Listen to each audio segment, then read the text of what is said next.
ഒരു വ്യക്തിയുടെയോ ഒരു സംഘടനയുടെയോ അപ്പോയിൻമെൻ്റ് അല്ല, ഉയരത്തിൽ നിന്നുള്ള ഒരു അപ്പോയിൻമെൻ്റാണ്. അതുകൊണ്ട് എപ്പോഴും എൻ്റെ പ്രാർത്ഥന ഇതാണ്. ആ പ്രാർത്ഥന നിങ്ങളോട് പറഞ്ഞിട്ട് ഇന്നത്തെ ഈ ഭാഗത്തിലേക്ക് പ്രവേശിക്കാം. കർത്താവേ, അങ്ങ് എന്നെ ഏൽപ്പിക്കാത്ത ഒരു കാര്യവും പറയുവാൻ ഇടയാക്കരുതേ. അങ്ങനെ ഏൽപ്പിച്ചത് മുഴുവൻ ആരുടെയും മുഖം നോക്കി അത് മാറ്റാതെ പറയാനുള്ള കൃപ നൽകണമേ.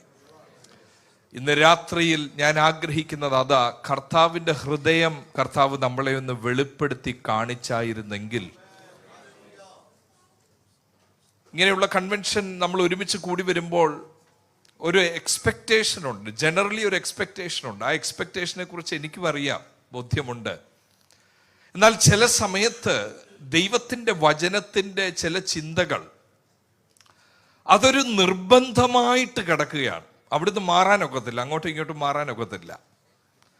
കയ്യടി പ്രതികരണങ്ങൾ കിട്ടാൻ അങ്ങോട്ട് ഇച്ചിരി മാറിയാൽ മതി, അത് കിട്ടുമെന്നുള്ളത് പ്രസംഗകരെന്ന നിലയിൽ നമ്മൾക്കറിയാം എന്താ ആൾക്കാർക്ക് സന്തോഷം വരുത്തുന്നത്.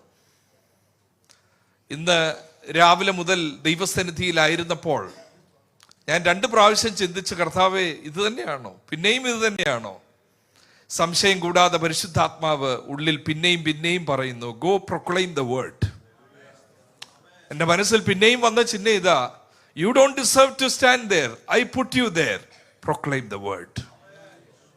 ആ ദൈവത്തിൻ്റെ നിയോഗത്തിനായി ദൈവത്തിന് സ്തോത്രം ചെയ്യുന്നു.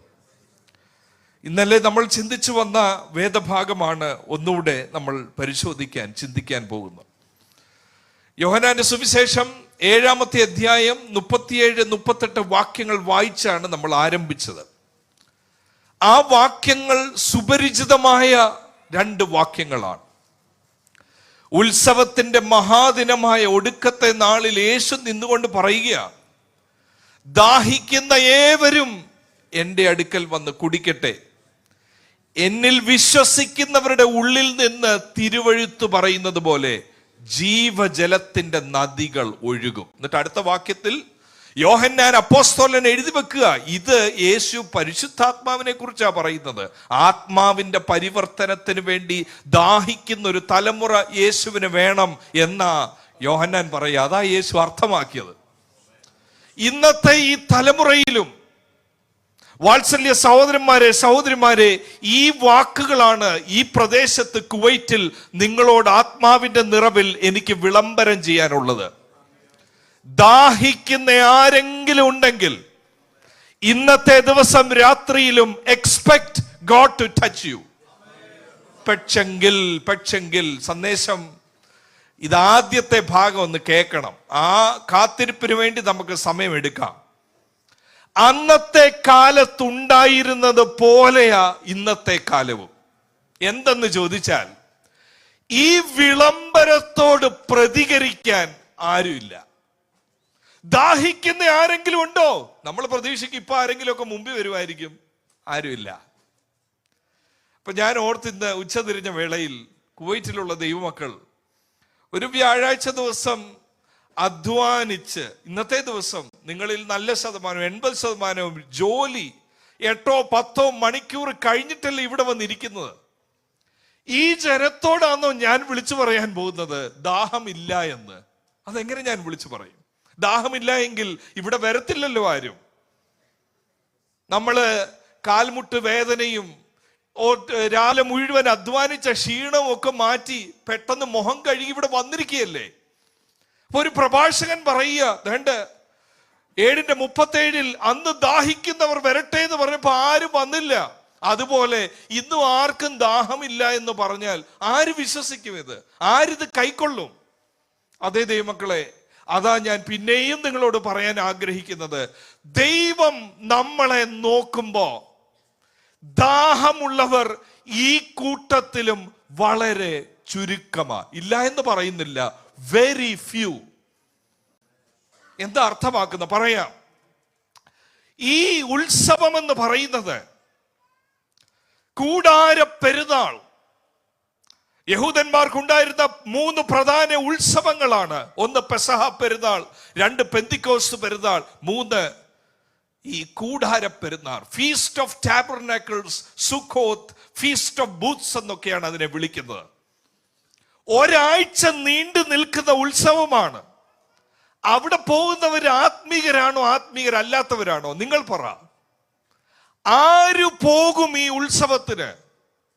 എത്ര മൈലുകൾ സഞ്ചരിച്ചാണെന്നറിയാമോ ഈ വടക്ക് ഗലീലയിൽ നിന്നൊക്കെ യെരുശലേമിൽ വരുന്നത്? കാൽനടയായി യാത്ര ചെയ്ത് പോകുന്ന വഴി ചോദിക്കുക, എന്തിനാ പോകുന്നത്? We are going for feast, we are going to worship the Lord. പോകുന്ന വഴി അവരോട് ചോദിക്കുക, do you know what is the meaning of the feast of tabernacles? അവരെന്താ പറയാൻ പോകുന്നത്? അവർ പറയാൻ പോകുന്നത്, ഈ ഉത്സവത്തിൽ ഞങ്ങൾ ചെയ്യുന്നത് എന്താണെന്ന് അറിയാമോ? ഞങ്ങൾക്കിപ്പോ വീടുകളുണ്ട്, ഞങ്ങൾക്കിപ്പോ വലിയ പ്രസ്ഥാനങ്ങളുണ്ട്, പക്ഷേ ഈ ഒരാഴ്ച ഞങ്ങൾ ടെന്റിൽ താമസിക്കും. നമ്മൾ ചോദിക്കുക അവരോട്, ബുദ്ധിമുട്ടല്ലേ സാറേ? AC റൂമൊക്കെ വിട്ട് ഈ ടെന്റിനകത്ത് ബൂത്തിനകത്ത് വന്നിരിക്കുന്നത് ബുദ്ധിമുട്ടുള്ള കാര്യമല്ലേ? അവർ തിരിച്ചെന്തോ പറയും? No, this is the least thing we can do for God. ഞങ്ങളുടെ ഫോർ ഫാദേഴ്സിനെ, ഞങ്ങളുടെ പൂർവ്വ പിതാക്കന്മാരെ മരുഭൂമിയിലൂടെ 40 വർഷം നടത്തിയ ദൈവത്തെ ഓർക്കാൻ വേണ്ടി ഞങ്ങൾക്ക് ചെയ്യാവുന്ന ഏറ്റവും കൊച്ചു കാര്യമാ ഈ ബൂത്തിൽ വന്നിരിക്കുക എന്നുള്ളത്. മനുഷ്യൻ നോക്കിയാൽ എന്തോ പറയും? Very good. സ്പിരിച്വൽ ആൾക്കാര് എന്തോ നമ്മുടെ ഇന്നത്തെ ഭാഷയെ പറയാ, ദൈവത്തെ മറന്നില്ലല്ലോ മോനെ, നീ ബൈബിള് വായിക്കുമല്ലോടാ രാവിലെ, എന്തായാലും നിന്റെ 16ാമത്തെ വയസ്സിൽ നീ സ്നാനപ്പെട്ടല്ലോടാ. ഇതാണ് ഈ കൂട്ടർ. അവർ ആത്മീകം വിട്ടുപോയിട്ടില്ല. മനുഷ്യർ നോക്കുമ്പോ ദേ ആർ ഓൺ ട്രാക്ക്. അവർ ഉത്സവത്തിന് പോകുകയാണ്. ആ ഉത്സവത്തിന് എന്തൊക്കെയാ നടക്കുന്നതെന്ന് അറിയാമോ? അവരുടെ പൂർവ്വ പിതാക്കന്മാരെ വഴി നടത്തിയ ദൈവത്തിന്റെ പ്രൊവിഷൻസ് അവർ ഓർക്കും, ദൈവത്തിന്റെ സപ്ലൈ അവർ ഓർക്കും. ചിലപ്പോൾ നമ്മളും പറയത്തില്ലേ, അല്ല ഞാനും ഇടയ്ക്ക് ചിന്തിക്കും, പ്രത്യേകിച്ച് ഈ ദേശത്തെ കുറിച്ച് ഞാൻ ഓർക്കുമ്പോ. കുവൈറ്റിൽ എന്റെ വലിയപ്പച്ചൻ വന്നു. What A provision! അതിന് യാതൊരു സംശയവുമില്ല. ശരീരത്തിൽ ക്ഷീണമായിട്ട് കടത്തിന്റെ ഭാരവും ഒക്കെയായി ഇരുന്ന എന്റെ വലിയപ്പച്ചൻ കർത്താവായ യേശുക്രിസ്തുവിനെ രുചിച്ചറിഞ്ഞു, സ്നാനപ്പെട്ടു. അത് നിമിത്തം താനായിരുന്ന അന്നത്തെ സഭാ പശ്ചാത്തലത്തിൽ വലിയ പ്രയാസങ്ങൾ തനിക്കുണ്ടായി, കുടുംബത്തിലും വലിയ പ്രയാസമുണ്ടായി. എന്നാൽ ഈ ദേശത്തിൽ വന്നു, ദേശത്തിന്റെ നന്മ അനുഭവിച്ചു. ഞങ്ങൾ ഇന്ന് പാർക്കുന്ന അയിരൂരിലുള്ള അപ്പച്ചൻ വെച്ചൊരു വീടാണ് 43 വർഷം മുമ്പ്. Thank God. ഈ ദേശത്തിലെ നന്മ താൻ അനുഭവിച്ചു.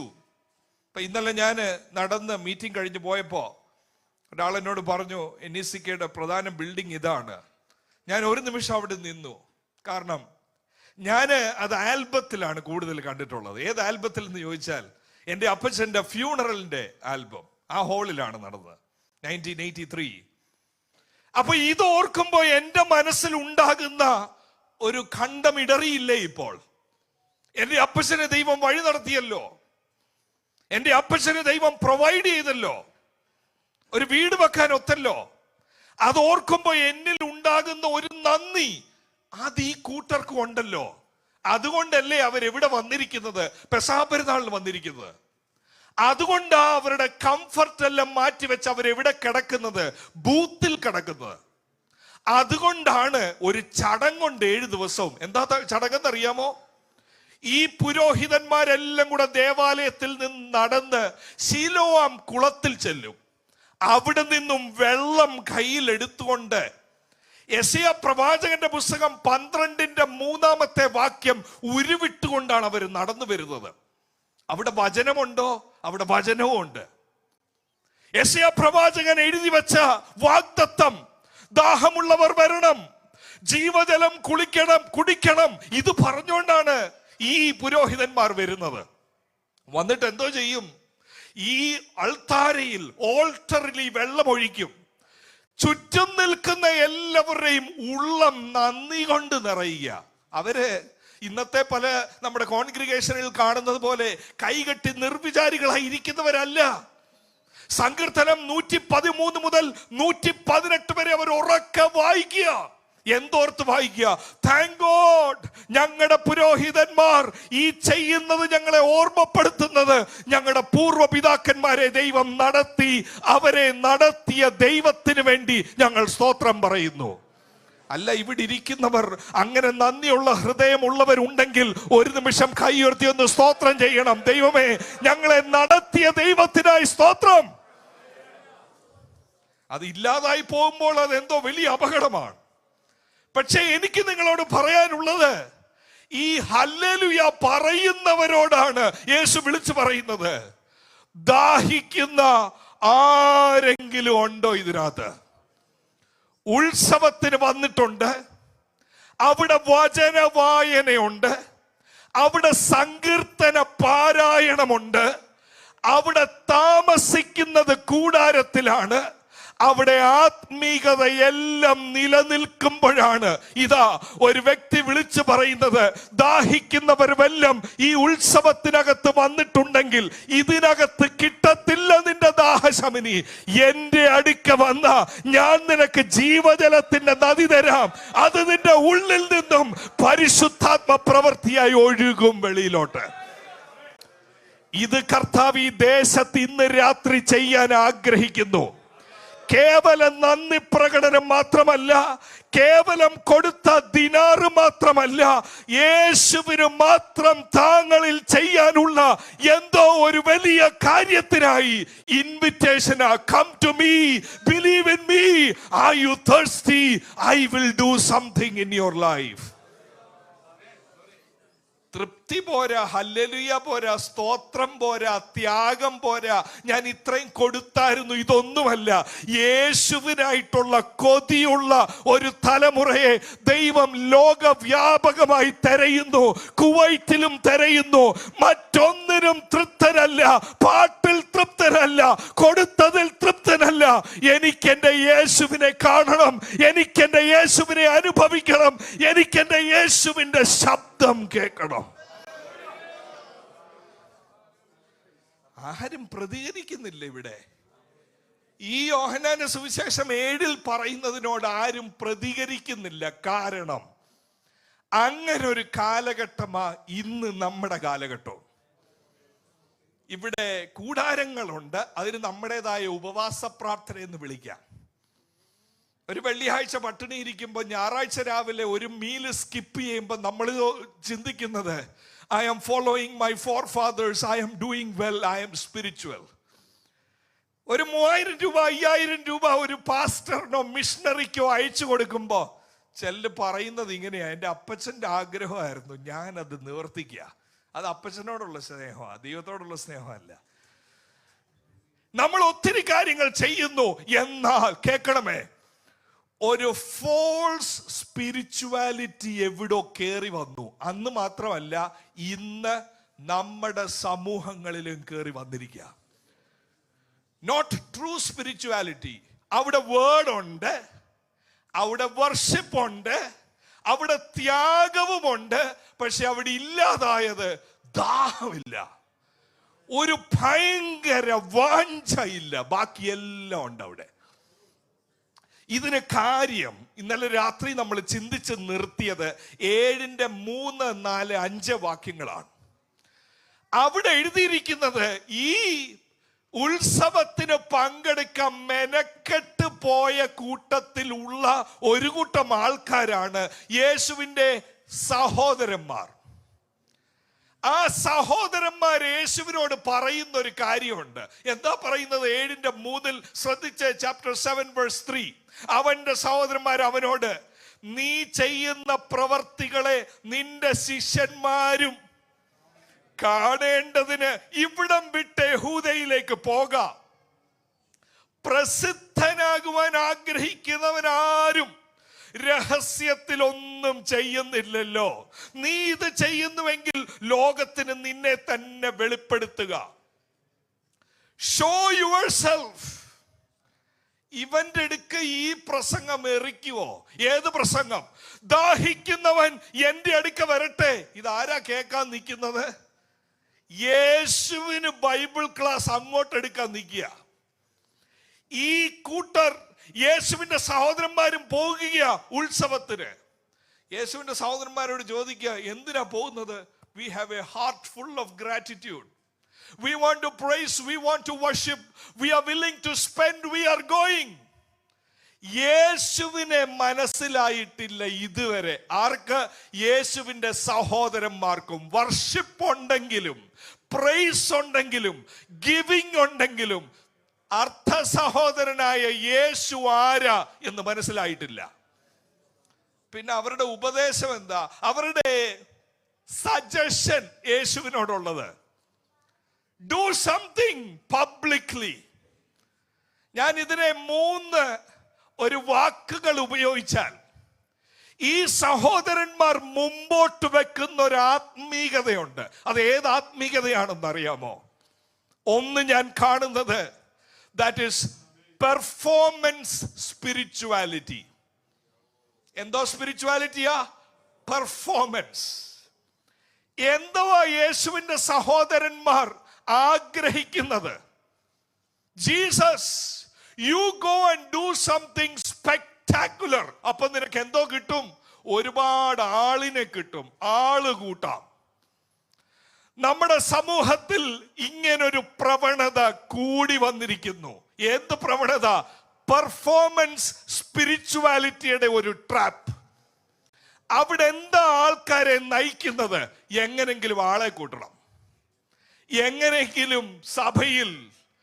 അവിടെ ഉപദേശത്തിന്റെ കാര്യമല്ല, അവിടെ വേറെ ഒരു കാര്യവുമല്ല. എങ്ങനെങ്കിലും നമ്പേഴ്സ് ആണ് അവരുടെ ലക്ഷ്യം. അതിനെ പൊതുവെ വിളിക്കുന്നത് സീക്കർ സെൻസിറ്റീവ് ക്രിസ്ത്യാനിറ്റി എന്നാണ്. എന്തുവാ സീക്കർ സെൻസിറ്റീവ് ക്രിസ്ത്യാനിറ്റി എന്ന് പറഞ്ഞാൽ? ഒരു മാർക്കറ്റിംഗ് സ്ട്രാറ്റജി പോലെ ഒരു പുതിയ ആള് വന്നാൽ അവരുടെ മനസ്സിലിരിക്കുന്നത് എന്താ? ഈ ബ്രദറിന്റെ സ്പിരിച്വാലിറ്റിയുടെ മനസ്സിലിരിക്കുന്നത്, എടാ എങ്ങനെയും ഇവനെ നമ്മുടെ ചർച്ചയിൽ ചേർക്കണം. അപ്പൊ എന്തേലും പറഞ്ഞുകൊണ്ട് ചേർക്കാൻ അവർക്ക് ഇഷ്ടപ്പെടുന്നതേ പറയാവൂ. ഇനി എന്തെങ്കിലും വേറെ രീതി പറഞ്ഞാലും അവര് പോമോ സഭയെന്ന് പോകാതിരിക്കാനുള്ള പരിപാടികൾ നമുക്ക് ചെയ്യണം. സീക്കർ സെൻസിറ്റീവ് ക്രിസ്ത്യാനിറ്റി പാശ്ചാത്യ രാജ്യങ്ങളിലൊക്കെ ഉണ്ട്.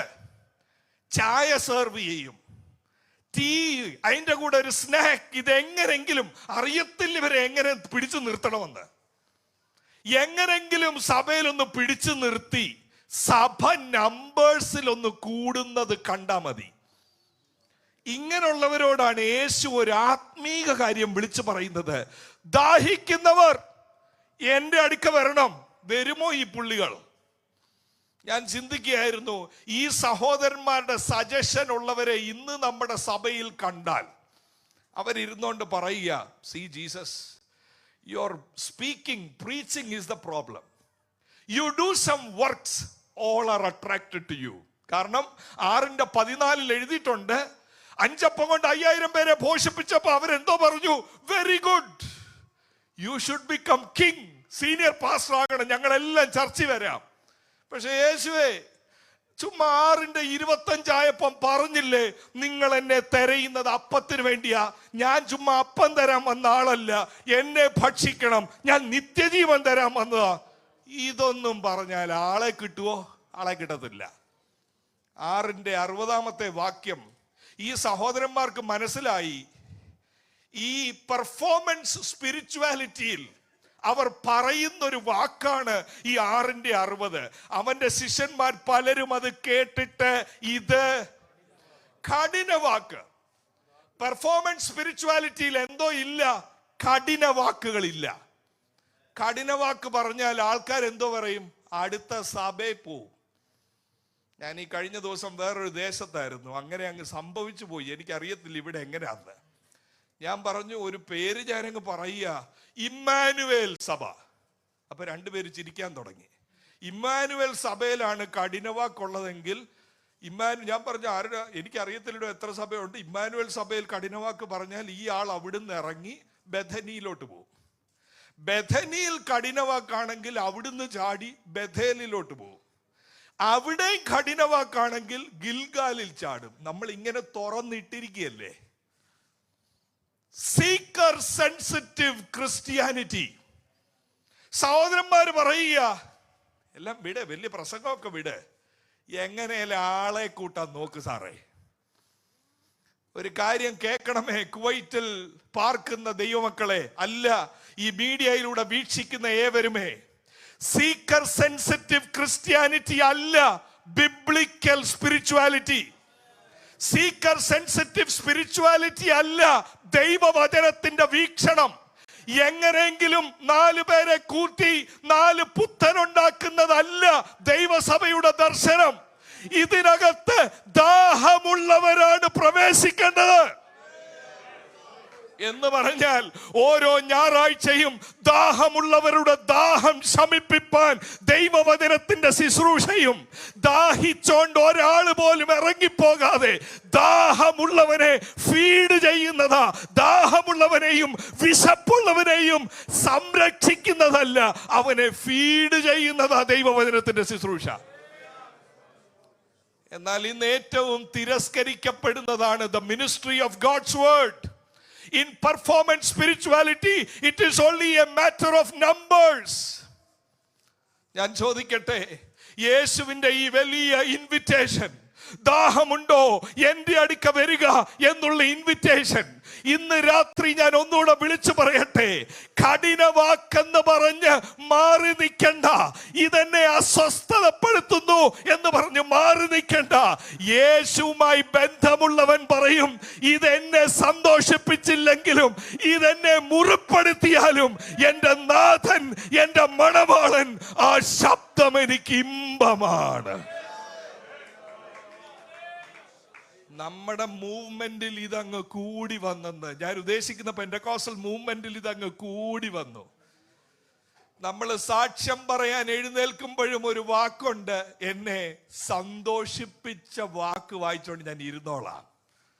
ഡിസംബർ 31 നമ്മൾ തിരയുക ഒരു വാഗ്ദത്ത വാക്യത്തിന് വേണ്ടി. എന്ത് കഷ്ടപ്പെട്ടാ അത് ഉണ്ടാക്കുന്നതെന്ന് അറിയാമോ? ഓരോ ഇടത്തുനിന്നും ഇങ്ങനെ നുറുക്കി എടുക്കുക. കാരണം സന്തോഷിക്കണം. ചില അമ്മമാരെ ഞാൻ കണ്ടിട്ടുണ്ട്, 5 എണ്ണം കൂടെ തരാമോ, എൻ്റെ മോനുണ്ട്, മരുമോളുണ്ട്, അവർക്കൂടെ ഉള്ളത് ഇങ്ങ് തന്നേരെ. നമ്മൾ ചിന്തിക്കുന്നത് ചർച്ച് എന്ന് പറയുന്നത് ഒന്ന് പോയി മോട്ടിവേറ്റഡ് ആയിട്ട് വരാം, ഒന്ന് പോയി എൻകറേജ്ഡ് ആയി വരാം. അല്ല, അതൊരു പെർഫോമൻസ് സ്പിരിച്വാലിറ്റിയാണ്. അത് ഈ ബ്രദേഴ്സിന്റെ സ്പിരിച്വാലിറ്റിയാ. ഞാൻ ചോദിക്കട്ടെ, യേശുവിന്റെ സഹോദരന്മാര് പറഞ്ഞില്ലേ, വചനം വേണ്ട, അല്ല അടയാളം ചെയ്, യഹൂദയിൽ പോയി ആളെ കൂട്ട്, അതാ സക്സസ്. ഈ സഹോദരന്മാരിൽ ഒരാളെ ഉയർത്തെഴുന്നേറ്റ യേശു തൊട്ടപ്പോ, പിന്നീട് ലേഖനം എഴുതിയപ്പോൾ എന്തോ എഴുതിയെന്നറിയാമോ? സകല ദുഷ്ടതയും എല്ലാ ചതിവും കളങ്കവും മാറ്റുന്ന ദൈവവചനത്തിന്റെ അടുക്കലേക്ക് നിങ്ങൾ ഓടി വരണം എന്ന് യാക്കോബ് എഴുതി. അഭിഷേകം എന്തിനാ ദൈവമക്കളെ? അഭിഷേകം ആളുകളെ സന്തോഷിപ്പിക്കാനുള്ളതല്ല, ആൾക്കാരെ തലോടി വിടാനുള്ളതല്ല. അഭിഷേകം പ്രാപിച്ചവൻ, എൻകൗണ്ടർ ഉള്ളവൻ, അവന്റെ വാക്കുകൾ ഷാർപ്പായിരിക്കും. പക്ഷേ ഈ തലമുറയിൽ ദൈവത്തിന് ആവശ്യമാ പ്രവാചക ശബ്ദമുള്ളവരെ. യാക്കോബ് എന്തുമാത്രം ട്രാൻസ്ഫോർമേഷൻ നടന്നു കാണും പിന്നീട്. യേശുവിനെ സജസ്റ്റ് ചെയ്ത, no, this ministry is not going to work. You lost all your believers. 666 എല്ലാരും പോയി. സഭയിൽ ഇപ്പൊ ആകെ 12 പേരേ ഉള്ളൂ. യേശുവേ, ഇങ്ങനെ പോയാൽ സഭ എന്തായി തീരും? അത് വിശ്വാസം ഇല്ലാത്തവന്റെ വാക്കാ.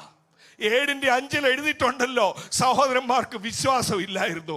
ഈ യാക്കോബ്, പറഞ്ഞ യാക്കോബ് വിശ്വാസിയായി തീർന്നപ്പോ പറയുക, ഇത് കേവലം കഥപുസ്തകമല്ല, ഇത് സന്തോഷിപ്പിക്കുന്ന മോട്ടിവേഷൻ അല്ല, ഇതൊരു കണ്ണാടിയാണ്. എന്നെ തന്നെ ഞാൻ കാണുമ്പോ എന്റെ കുറവിനെ മനസ്സിലാക്കുന്ന കണ്ണാടി പോലാണ് ദൈവത്തിന്റെ വചനം. പ്രിയ ദൈവമക്കളെ, നിങ്ങൾ ആഗ്രഹിക്കുന്നുണ്ടോ? ഒരു വാഞ്ചയുണ്ടോ? ഒരു ദാഹമുണ്ടോ? Lord, correct me through this word, cleanse me through this word. നമുക്ക് ഇഷ്ടമല്ല ആൾക്കാർ നമ്മളെ കറക്റ്റ് ചെയ്താൽ. പ്രവചന ശുശ്രൂഷ എന്ന് പറഞ്ഞത് ദൈവം സഭയ്ക്കകത്തോട്ട് ആക്കി വെച്ചത് എന്തിനാണ്? പണ്ട് കാലത്ത് അറിയാമല്ലോ, യെരമ്യാവിന്റെയും ഒക്കെ കാലത്ത് God has seen you as a prophet എന്ന് പറഞ്ഞാൽ പ്രോഫറ്റ് കരഞ്ഞു വിളിച്ചു പറയും, വേറെ ഏതെങ്കിലും ശുശ്രൂഷ തരാമോ? പ്രവാചക ശുശ്രൂഷ എന്ന് പറയുന്നത് ഈ പെർഫോമൻസ് സ്പിരിച്വാലിറ്റിയെ ക്വസ്റ്റ്യൻ ചെയ്യുന്നതാണ്. ഈ ഒഴുക്കിനെ, ആൾക്കൂട്ടം, കറക്ഷൻ ഇല്ലാത്ത, വചനമില്ലാത്ത പെർഫോമൻസിനെ പിടിച്ചു നിർത്തുന്നവരാണ് പ്രവാചകർ.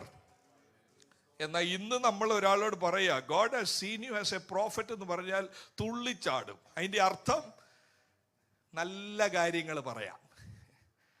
കുവൈറ്റിൽ നിന്നൊരു പുറപ്പാടുണ്ട്, അടുത്ത 6 മാസത്തിനുള്ളിൽ കഴിഞ്ഞ 7 വർഷം പ്രാർത്ഥിച്ചുകൊണ്ടിരുന്നതിന് ഒരു മറുപടി കിട്ടുന്നു. ഇതെല്ലാം നമുക്ക് ഇഷ്ടപ്പെടും.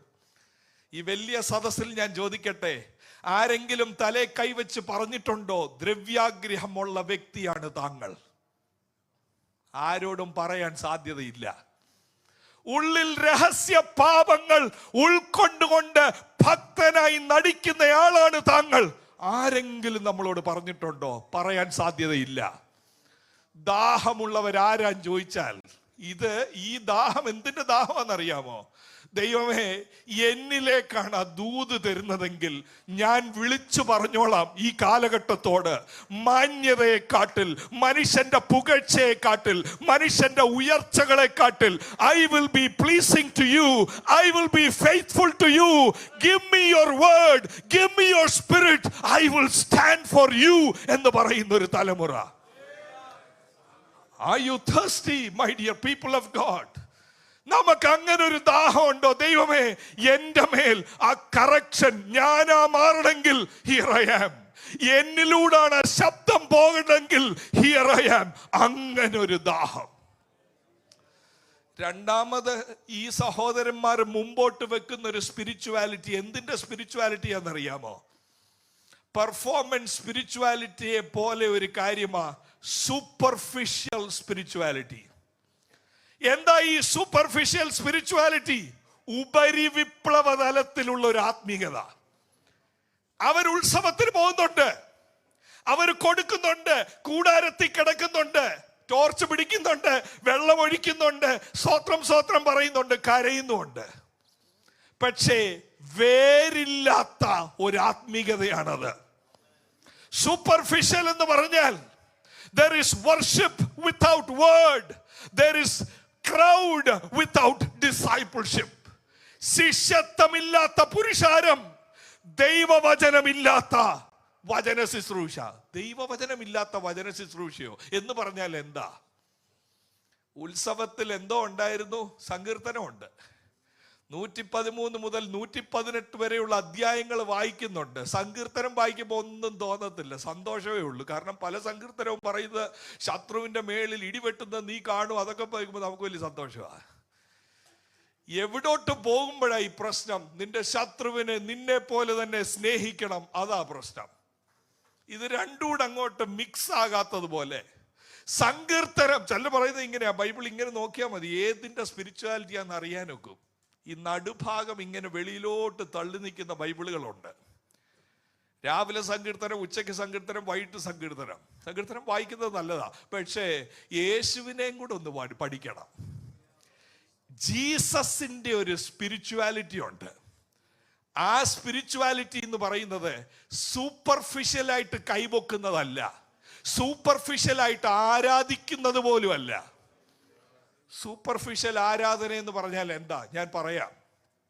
1-2 പാട്ടുകളാണ് നമ്മളെ അതിലേക്ക് നയിച്ചത്. ഒരു പാട്ടാണ് ആരാധിക്കുമ്പോൾ വിടുതൽ, ആരാധിക്കുമ്പോൾ. അപ്പൊ എന്തിനാ ഇപ്പൊ ആരാധന? ചില പറഞ്ഞ് ഞാൻ ഇന്ന് പോയി എനിക്കൊന്ന് ആരാധിക്കണം. ആരാധിച്ചു കഴിഞ്ഞാൽ എൻ്റെ തലവേന പോയി. അപ്പൊ അടുത്ത പാട്ട് വന്നു, ബന്ധനമഴിയും കെട്ടുകളഴിയും ആരാധനയിങ്കൽ അപ്പോസ്തലർ രാത്രികാലെ ആരാധിച്ചപ്പോൾ. ഇങ്ങനെയുള്ളവർ ആരാധിക്കുവോ? ഭയങ്കര ഒച്ചപ്പാടുണ്ടാക്കും, വിയർക്കും, ജമ്പ് ചെയ്യാൻ സാധ്യതയുണ്ട്, കൈയടിക്കാൻ സാധ്യതയുണ്ട്. പക്ഷെ ഈ ആരാധന എല്ലാം എന്താ? ഒരു ട്രാൻസാക്ഷനാ. എന്തിന്റെ transaction? I am worshiping, now give me promotion. I am worshiping, now give me house.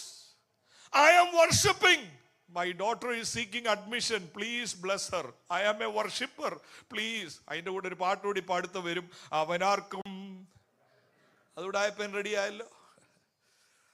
This is what is called as a superficial spirituality. ആരാധനയുണ്ടോ? ആരാധനയുണ്ട്. പക്ഷെ ഇതിന്റെ എല്ലാ ആകത്തുക യേശുവിന്റെ സഹോദരന്മാർ എൻകൗണ്ടർ ഉണ്ടാകുന്നതിന് മുമ്പോട്ട് വെച്ച ഒരു സ്പിരിച്വാലിറ്റിയാ. സൂപ്പർഫിഷ്യൽ എന്ന് പറഞ്ഞാൽ യേശുവെ സംസാരിച്ചോ, പക്ഷെ എന്തോ സംസാരിക്കല്ലേ. നിത്യജീവന്റെ കാര്യവും പ്രത്യാശയുടെ കാര്യവും തിരുത്തലിന്റെ കാര്യവും ഒന്നും പറയണ്ട. സങ്കീർത്തനത്തിൽ നിന്നൊരു ചിന്ത പറഞ്ഞുകൊണ്ടെങ്കിൽ ഇരുന്നോ.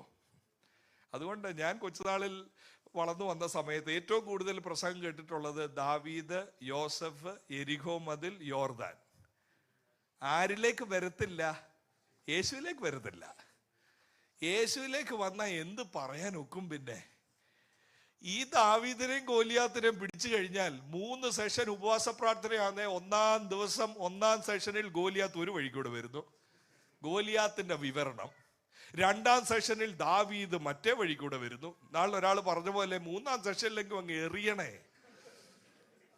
ഇത് കേട്ടോണ്ടിരിക്കുമ്പോ നല്ല രസമാണ്. അവിടെ സ്തോത്രമുണ്ട്, അവിടെ ഹല്ലേലൂയ ഉണ്ട്. പക്ഷെ ഇത് സൂപ്പർഫിഷ്യലാണ്. ഇത് ആരിലേക്ക് വരുന്നില്ല?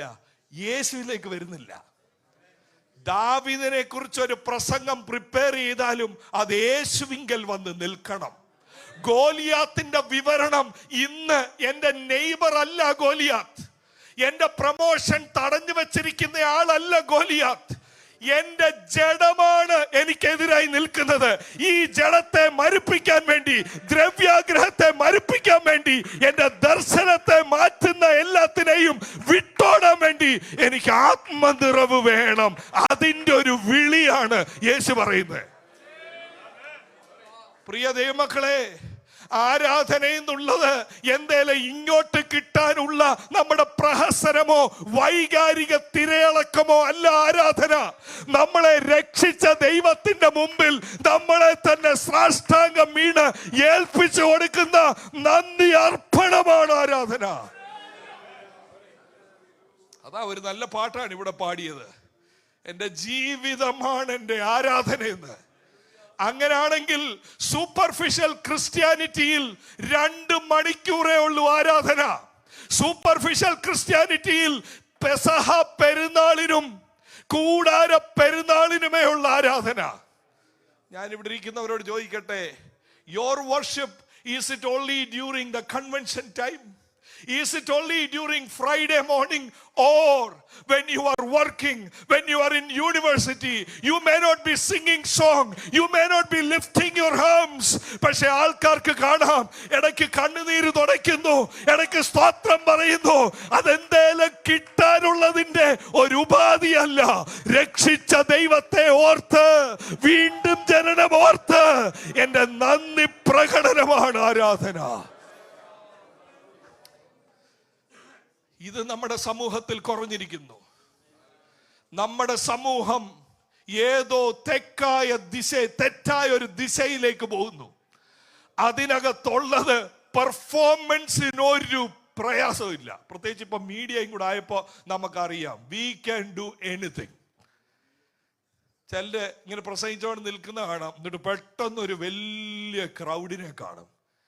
അപ്പൊ ഈ സോഷ്യൽ മീഡിയ കണ്ടുകൊണ്ടിരിക്കുമ്പോൾ നമ്മൾ എന്തോ ഓർക്കുന്നേ, wow, it seems to be a big church. എന്നിട്ട് നാട്ടിൽ അങ്ങോട്ട് ചെല്ലുമ്പോഴാണ് ഇവിടെ ഒന്ന് പോയാൽ കൊള്ളാം. കാരണം ഇതല്ലേ നമ്മുടെ തലയിൽ ഇരിക്കുന്നേ. ആൾക്കൂട്ടം ഉള്ളിടത്തോട്ട് ഒന്ന് പോയി കണ്ടാൽ കൊള്ളാം. അങ്ങോട്ട് ചെന്നപ്പോഴാ സ്റ്റേജ് സെയിമാ, പക്ഷെ ക്രൗഡ് അതല്ലായിരുന്നു. അതെന്താ? അതൊരു മാർക്കറ്റിംഗ് സ്ട്രാറ്റജി ആയിരുന്നു. ക്രൗഡ് വേറെ ഒരു കൺവെൻഷന്റെ കാണിച്ചേ, സ്റ്റേജിൽ നിന്നത് വേറൊരു ഇത് എന്തിനുള്ള ശ്രമമാ? ആളെ കൂട്ടണം. ഇത് കണ്ടിട്ട് ഒരാളൊന്ന് വന്നാലോ. രണ്ടാമതുണ്ട് ഇപ്പൊ പറഞ്ഞത് superficial. Let's have more time for worship എന്നാ ചിലർ പറയുന്നത്. ഇപ്പൊ പ്രസംഗമൊക്കെ എന്ന് പറഞ്ഞാൽ കേട്ടോണ്ടിരിക്കണ്ടേ, വർഷിപ്പാണ് ഇങ്ങനെ അങ്ങ് തൂങ്ങിക്കിടക്കാവല്ലോ, ആരും ഉറങ്ങത്തില്ല. യഥാർത്ഥമായിട്ടും ഒരു ആരാധനക്കാരൻ, ശരിക്കും ദൈവവചനം പഠിക്കുന്നവർ പറയുന്നത് എന്താണെന്നറിയോ? ആരാധന ശരിക്കും ബൈബിൾ പ്രഭാഷണം കഴിഞ്ഞിട്ടാ വെക്കണ്ടെന്നുള്ളതാണ്. ഓർഡർ പോലും നമ്മൾ സാധാരണ എന്തിനാ ആദ്യം വെക്കുന്നതെന്ന് ചോദിച്ചാൽ അന്തരീക്ഷം ഒന്ന് ഒരുങ്ങട്ടെ. അപ്പൊ തന്നെ നോക്കിക്കോണം ആരാധനയുടെ കാഴ്ചപ്പാട്. ആ ദിവസം മുഴുവൻ പല കാര്യങ്ങൾ ചിന്തിച്ച് പല കാര്യത്തിൽ ഏർപ്പെട്ടിട്ട് വചനം കേൾക്കാനുള്ള ഒരു ഒരുക്കത്തിന് വേണ്ടിയുള്ള വാമിങ് അപ്പ് ആ വർഷിപ്പ്. ചില സമയത്ത് പ്രസംഗകൻ വന്നില്ലേ, പോട്ടെ കുറച്ചുകൂടെ പോട്ടെ, അതൊരു ഫില്ലറാണ്. എന്നാൽ ദൈവവചനം കേട്ട് കഴിയുമ്പോൾ നമ്മുടെ അകത്ത് തോന്നുന്ന ആ നന്ദി, സ്നേഹം, ലോക സ്ഥാപനത്തിന് മുമ്പ് ക്രിസ്തുവേശുവിൽ എന്നെ തെരഞ്ഞെടുത്തു എന്നുള്ള അറിവ്, തൻ്റെ പുത്രനായ